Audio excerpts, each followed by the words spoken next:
نماز میں صرف فرض پڑھے اور سنتیں نہ پڑھے، اس کا عمومی مفہوم تو یہ بنتا ہے کہ جیسے فجر کی نماز میں اس نے 2 فرض پڑھے لیکن 2 سنتیں چھوڑ دی، ظہر کی نماز میں 4 فرض پڑھے لیکن جو پہلے کی 4 سنتیں اور بعد کی 2 سنتیں وہ چھوڑ دی۔ اسی طرح مغرب میں اور عشاء میں، عصر کے اندر تو سنتیں مؤکدہ ہوتی نہیں، سنتیں ہیں لیکن سنتیں غیر مؤکدہ ہیں۔ تو دیکھیں حکم یہ ہے کہ یہ جو نوافل ہوتے ہیں ان کی بڑی فضیلت ہے، ان کی بڑی عظمت ہے، اور قیامت کے دن اگر بندے کے فرضوں میں کچھ کمی رہ جائے گی، جیسے بھولے سے کسی آدمی نے بے وضو نماز پڑھ لی تھی، اس کو نہیں پتہ چلا، یا ناقص انداز کے اندر اس نے فرض پڑھے تھے، تو اللہ تعالیٰ ان سنتوں اور نوافل کے ذریعے اس کے فرضوں کی کمی پوری فرمائے گا۔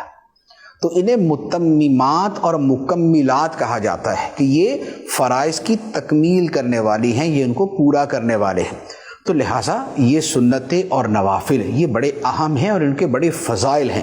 احادیث طیبہ کے اندر یہ جیسے مثال کے طور پہ فجر کی سنتیں، اس کے بارے میں تو یہاں تک فرمایا گیا ہے کہ اگرچہ دشمن کے گھوڑے تم پہ حملہ بھی کر دے تب بھی یہ سنتیں ادا کرو، فجر کی سنتیں۔ اور جو باقی سنتیں ہیں ان میں بھی اپنی اپنی ان کی فضیلتیں بیان کی گئی، اور نبی پاک صلی اللہ تعالیٰ علیہ وسلم کا وہ معمول تھی، حتیٰ کہ نبی پاک علیہ السلام سفر و حضر میں یہ سنتیں ادا فرماتے تھے۔ تو لہذا سنتیں اور نوافل ترک نہیں کرنے چاہیے۔ اچھا، اب یہ ہے کہ بالفرض اگر کوئی ترک کرتا ہی ہے تو اس پہ حکم شرعی کیا ہے؟ تو اس کا جواب یہ ہے کہ جو نوافل ہیں یا جو سنتیں غیر مؤکدہ ہیں، اگر ان کو ترک کرتا ہے تو وہ گناہ گار نہیں ہے، ایک فضیلت کا عمل تھا اس نے چھوڑ دیا۔ لیکن اگر سنت مؤکدہ ترک کرتا ہے، سنت مؤکدہ کون سی ہیں؟ ظہر سے پہلے، فجر سے پہلے کی 2، ظہر سے پہلے کی 4 اور ظہر کے بعد کی 2، مغرب کے بعد کی 2 اور عشاء کے بعد کی 2۔ تو یہ سنتیں جو ہیں یہ سنت مؤکدہ ہیں۔ اور جمعے کے اندر یہ ہوتا ہے کہ جمعے سے پہلے کی 4 اور جمعے کے بعد کی 4 وہ سنت مؤکدہ۔ تو اب اگر جو سنت مؤکدہ کا تارک ہے تو اس کے بارے میں حکم یہ ہے کہ اگر وہ ایک آدھ مرتبہ کبھی کبھار چھوڑ دی تو اس پر گناہ نہیں ہے۔ ہاں، اس سے پوچھا جائے گا کہ کیوں چھوڑی، یعنی کہ اس سے پوچھ گچھ ہوگی، سرزنش ہوگی، لیکن اس پر گناہ نہیں ہے۔ لیکن اگر سنت مؤکدہ کے ترک کی عادت بنا لے کہ بار بار چھوڑتا ہے، بار بار چھوڑتا ہے، تو یہ جو سنت مؤکدہ کا ترک ہے یہ گناہ ہے، پھر اس پر گناہ ہوگا، اور پھر گناہ جو ہے وہ بہرحال عذاب کے مستحق ہونے کا سبب بنتا ہے۔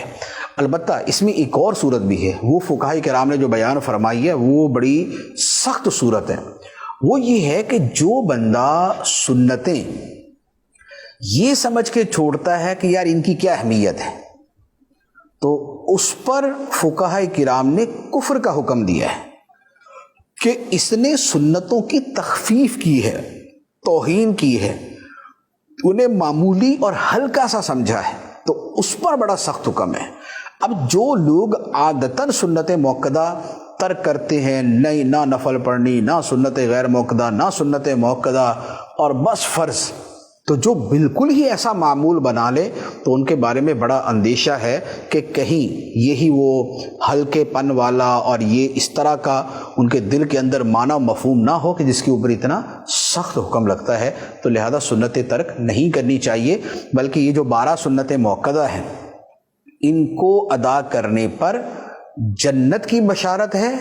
اور انہیں ترک کرنے پر شفاعت سے محرومی کی وعید ہے۔